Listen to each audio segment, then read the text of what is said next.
Okay, this week we are going to be working on the Excel Chapter 2, Formulas, Functions, and Formatting. So go ahead and open up your Excel workbook. We're going to be starting on Excel page 72. Nope, sorry, Excel page 71. So we're going to start by clicking on cell A1. Okay, we're going to start by entering the worksheet title and subtitle. So we're going to start by clicking in cell A1 and we're going to type the mobile masses store. Then underneath that we're going to type bi-weekly payroll report. Okay, then below that we're going to type the column titles. We're going to start by typing employee, then the hire date, then dependents. Then in the next one, what we're going to do is we're going to type hours. Then we want to make a line break. Now, in your cell, if you want to do a new line, if you type enter, obviously we're going to move down to the next line. So that's not going to work. So what we're going to do is we're going to type hours. Then to make a line break within the cell, we're going to hold down our Alt key and type enter. Okay, that's going to make a new line. We're going to type the word worked. Okay, then we're going to do hourly. And then we're going to do the same thing in this one. We're going to hold down our Alt key and press enter. And then we're going to type worked. Hourly, sorry, not worked, hourly rate. Okay, then we're going to type gross pay, then federal tax, then state tax, then net pay, then tax percent. Okay, then we're going to go down to cell A4. And we're going to begin typing the data. Now the data is on page 70, Excel 72, and I already have the data already typed, so I'm just going to put that in there. Okay, this is on page Excel 72. Okay, once you have all that data in, we're going to go down to underneath the data, and we're going to put totals. Underneath that, we're going to type average, highest, and lowest.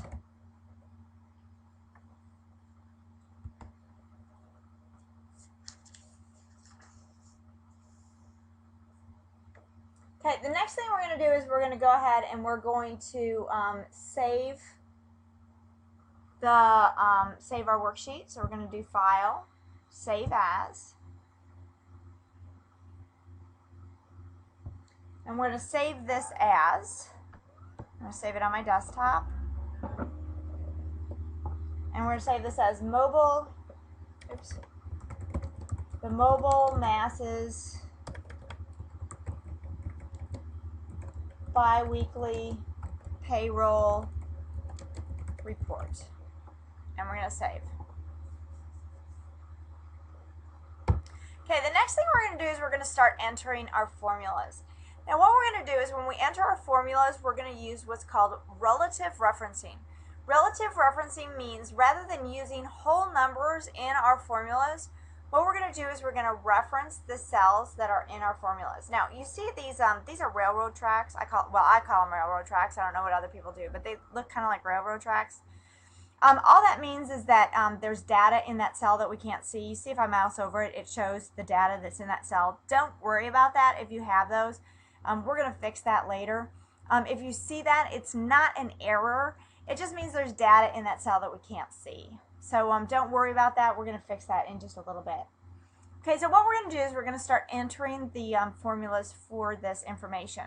Formulas always start with an equal cell. So what an equal cell tells the computer is that we're going to be calculating. So it tells the computer that we're going to be calculating rather than just putting information into a cell. So our formula for our gross pay is going to be our hours worked Okay, so the information in this cell times, and our asterisk is over our 8 key, so hold down your shift key and press our 8, the information in our hourly rate cell. So you see, if you look up in our formula bar, you'll see it's D4, so whatever number is in our D4 cell times whatever number is in cell E4. Okay, and it gives us a value in that cell. Now if I click on this cell, you can see that the formula is still here, but it actually puts the value into the cell. So we see the formula in the formula bar, but we see the actual number in the cell. Okay, then what we're going to do is we're going to go back into the next cell. We're going to do our federal tax. Okay, our federal tax is going to be 22% times the quantity, and now we're going to use parentheses because of the order of operations. Order of operations is, please excuse my dear Aunt Sally. You may have heard that in your math class. Please is parentheses. Anything in parentheses is calculated first. Excuse, all exponents are calculated second. Multiplication, division are calculated in order from left to right. Multiplication, my dear, multiplication, division, and then Aunt Sally is addition and subtraction. So those are calculated again in order from left to right. So multiplication, division are on the same level, and addition and subtraction are on the same level. So we put anything in parentheses so that they are calculated first.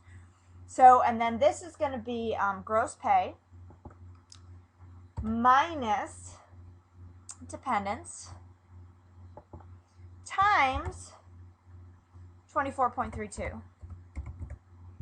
Okay, and then this is my dear Aunt Sally. So this is going to be calculated first, the dependents times 24.32, and that's going to be subtracted from the F4, which is our gross pay. Okay, then we're going to do our state tax. Our state tax is going to be 4%. So we start with our equals, 0.04, oops, 04, sorry, 0.04 times our gross pay. Okay, that's just a really straightforward one. Okay, then our net pay is going to equal our gross pay minus, and then again we're going to do our order of operations, so we want to put this in parentheses, our the quantity of our federal tax plus our state tax. Okay, and then our tax percent is going to equal, and again we're going to do a quantity, and that's going to be our federal tax plus our state tax divided by our gross pay. Okay, so once we've calculated all of that, what we can do to make this really simple is we can just select all that, then go up here to your handle, and we can just drag it all down. Okay, so what we do is we just calculate all that once, and then we can just drag it all down. That's why we use those, what are called relative references, because see here it's D4 and E4, but here it's D5 and E5. Then it's D6 and E6, D7 and E7. So all we have to do is just do it for one person, and then by using those references, we can drag it all the way down, and we don't have to do it over and over and over and over and over again. So here we only have, what, 1, 2, 3, 4, 5, 6, 7, 8, 9 people. We only have 9 people, but say instead of having 9 people, we had 9,000 people. You see how we save so much time doing it that way. We only had to do it for one person, and then that formula applied to everybody. So we saved ourselves so much time by doing it just that once. That is the beauty of Excel. By doing it once and using those formulas, okay, using these cell references rather than doing 65.25 times 20.5, by doing D4 times E4, we could apply it to everybody. So we've saved ourselves just an innumerable amount of time. That's the beauty of that. We've saved ourselves just a huge amount of time by doing it that way. Okay, now what we're going to do is we're going to work with these numbers at the bottom. Okay, what we're going to do is we're going to start with these totals. Okay, so what we're going to do is we're going to click, let's see, we want to do this total, and then we're going to hold down our control key, and we want to do the gross pay, federal tax, state tax, and net pay. Okay, we want to get totals for these, and then what we're going to do is we're just going to go up to auto sum, and we're going to click, and then we have them, totals. Okay, the next thing that we want to do is we want to do the average. Okay, auto sum is not only the auto sum. You see this little pull down arrow? We can choose our average here. And then what we're going to do is we're going to go, see it has this empty cell here. We don't want to calculate with that empty cell because it's going to skew our average. So what we're going to do is we're just going to drag through the cells we want to average. Okay, then we want to do the same thing with our highest. We see we have a max option here. Again, we want to go through and we want to just redefine what we want to find the highest of. And then the lowest, we want to do the same thing. There's a min.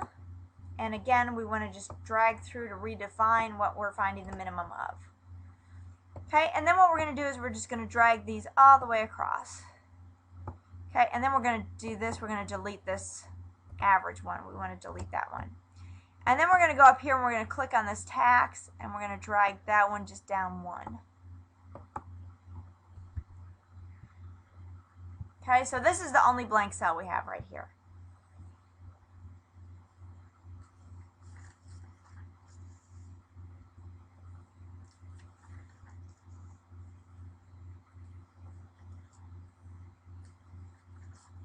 Okay, now if you ever want to check any of your formulas to make sure that they're calculating in the right range, you can just double click and you can see what it does. See this G4 is blue and we can see that that's the blue cell. This F4 is purple, there's the purple cell. That H4 is green, that's the green cell. That's called the range finder.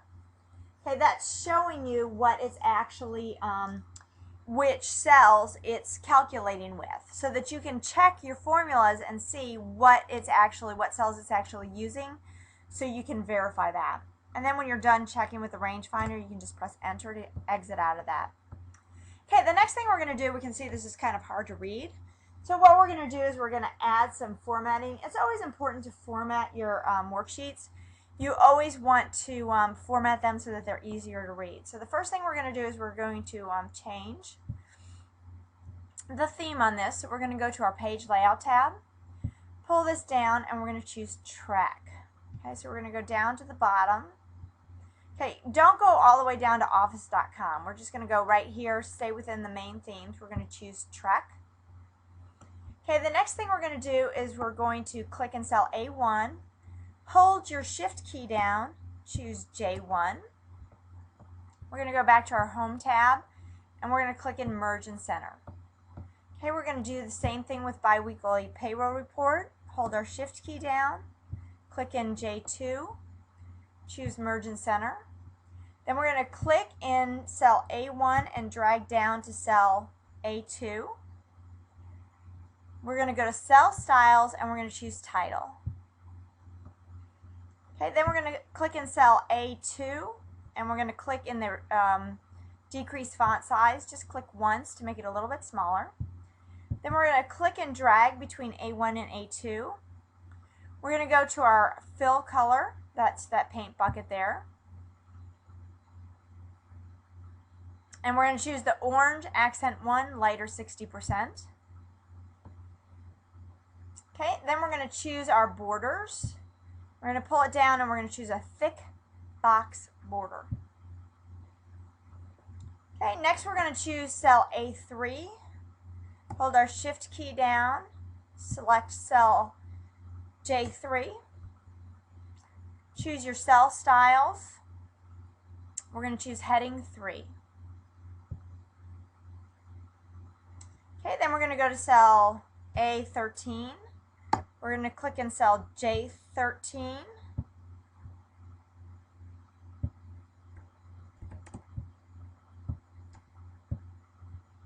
A13, click in cell J13. We're going to choose cell styles and we're going to choose total.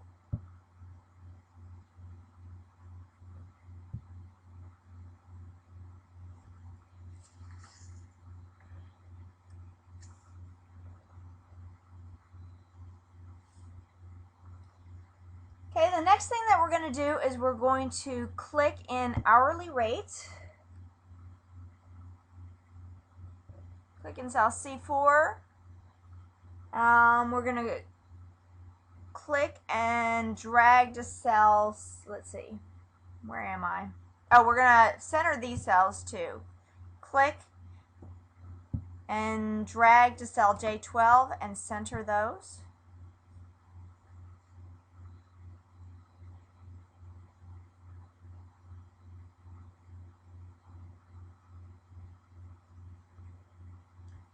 Okay, next we're going to select the range C4 to C12.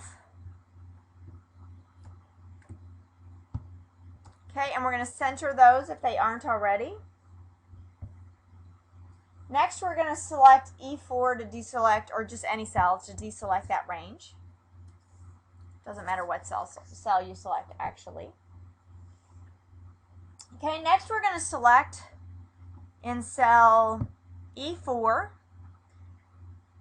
then select to cell I4. Now we're going to hold the Control key, and we're going to select in cell F13 and drag to I13. Okay, then we're going to select the accounting format. Okay, then we're going to select in cell E5 and then select to cell I12, and we're going to select the comma style. Then we're going to select from cell D4 to D16, and we're going to select the comma style.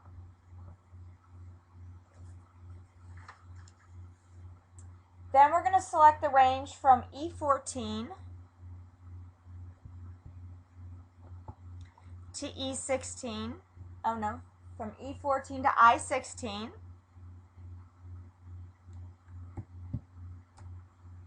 Okay, and then we're going to select the number dialog box launcher. We're going to select currency.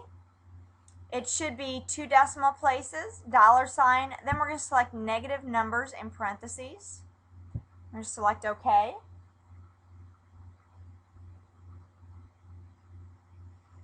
Then we're going to select J4 to J16. We're going to select percentage. Then we're going to increase decimal 2 times.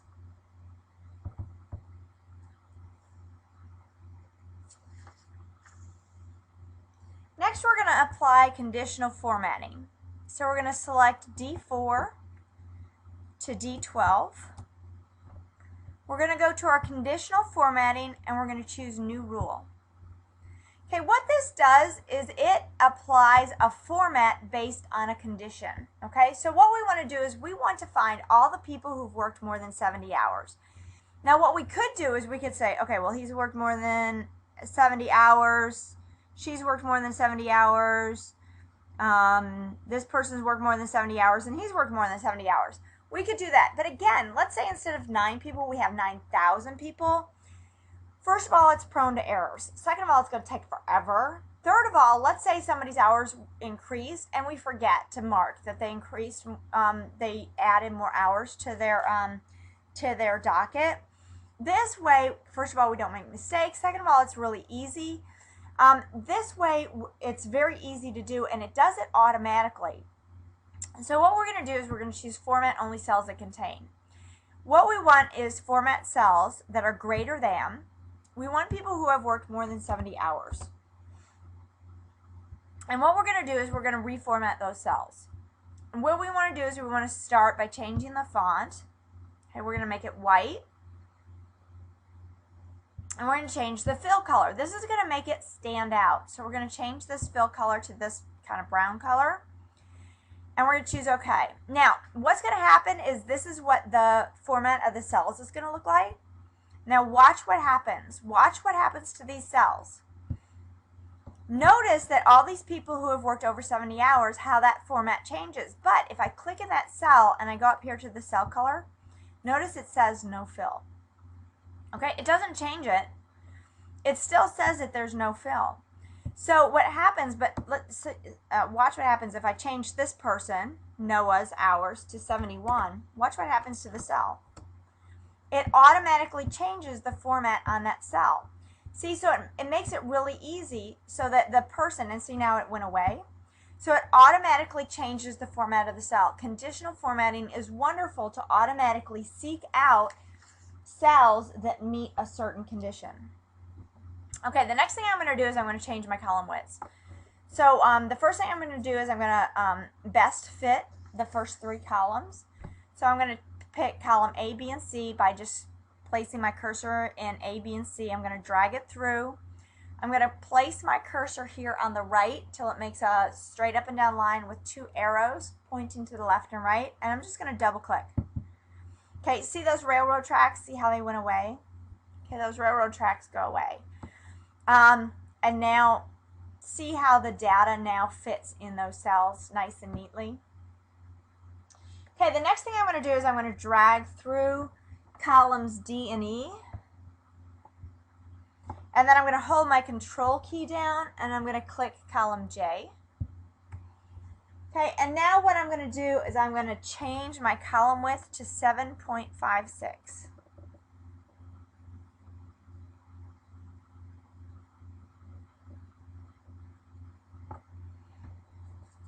Okay, that's how you can do. Now all 3 of those columns changed at the same time. Okay, so that's a way that you can change the columns at the same time.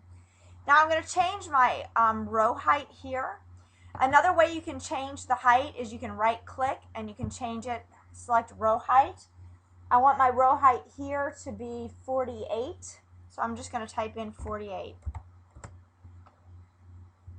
Okay, I want my row height for row 14. I'm going to right click. Again, I'm going to choose row height, and you can do column width the same way by right clicking. I want my row height to be 27. Okay, and then you can just click anywhere to deselect those cells. Okay, now this is something that they don't do in this, but this is always a good idea. It's always a good idea to delete any unused sheet. So I'm just going to delete this sheet because I'm not using it. I'm going to delete this sheet that I'm not using. I'm going to rename this sheet Bi-weekly payroll. And then I'm going to recolor the tab. I'm going to change the tab color. I'm going to change it to this brown. Okay, and that's just a good habit to get into. Okay, another good habit is to spell check everything. Okay, in the review tab, spell check.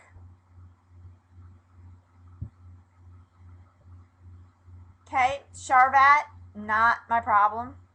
Obviously that's a name. I want to skip it, skip it, skip it, skip it, skip it. Okay, so no spelling errors. That's good. Always spell check everything before you turn it in. Okay, the next thing we're going to do is we're going to change our page layout so that it prints nicely. I'm going to change my margins to narrow. Okay, I'm going to add, okay, notice when I change my margins, this is my print line. This is how it's going to print. Okay, so I want it to, I want to do a couple things. First, I'm going to change my page layout. Okay, I'm going to click here on my page layout. I'm going to add a header.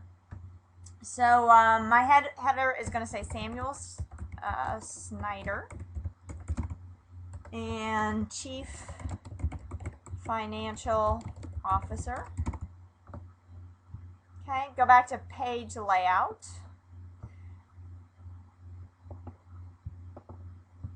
And I'm going to change my orientation to landscape. Notice when I change my orientation to landscape, now it's not printing off the page. I can see that it's going to all print on one page. Okay, it's always good to check that. Always good to check that. Okay, then we can go to our file. And you can see how it's going to look when it prints. We can go to print. We get a print preview. There's our print preview. This is what it's going to look like when it prints out. Okay, this is our print preview, what it's going to look like when it prints out. Okay? So it's always a good idea to have a look-see before it prints out to see what it looks like. Okay, if you want to look at your formulas, okay, you can go back to normal view. You can go into formulas, show formulas. Okay, and this is what your formulas, this is all of your formulas. Okay, if you want to turn them off, this is the toggle button. Turn off your formulas and you're back to showing them in regular view. Okay, once you're done, go ahead and save it and you can work on your lab. Good luck.